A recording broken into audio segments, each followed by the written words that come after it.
چی شد؟ چرا شما مرا با اینجا دعوت کردید؟ او سخن داره که تنها به تو گفتن میخواهد. خدا چی گپ؟ چرا من؟ همین طور لازم است. ما وقتی بازی کردن نداریم آرهن. میدونم، برای همین به ما لازم استی.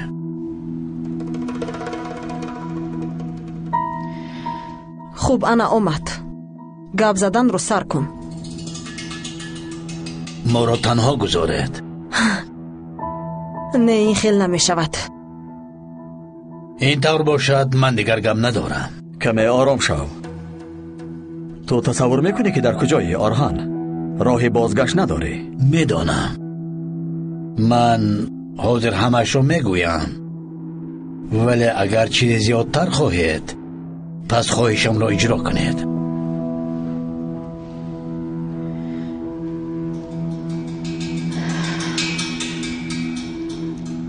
مایلش بگذار خواستی شما شود. شما رو تنها میگذاریم. ما در بیرون انتظار میشویم.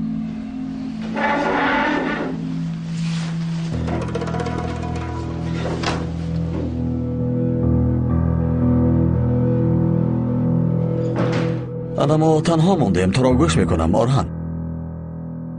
از تو سخت میترسند. خیلی خوب. اگر من هم به جای آنها میبودم پس میترسیدم. خوب،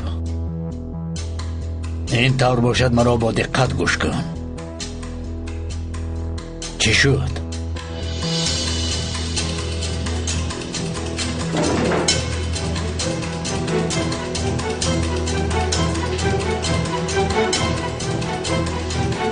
تلفن کی؟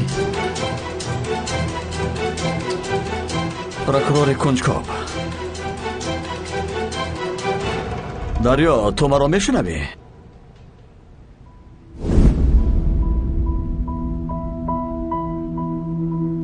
با تو گفتم که او میفهمد.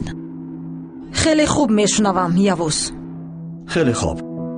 پس من باید با آرهن تنها مانم. تشکر که مرا میفهمی. هیچگاه.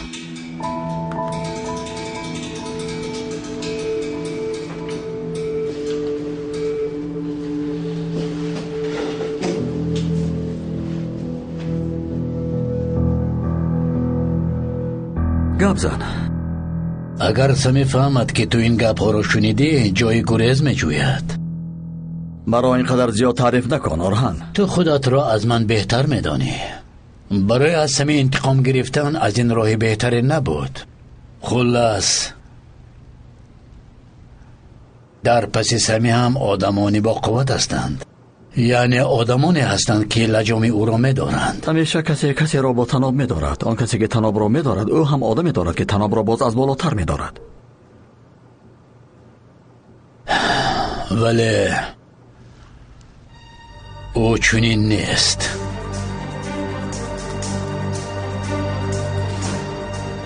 کی؟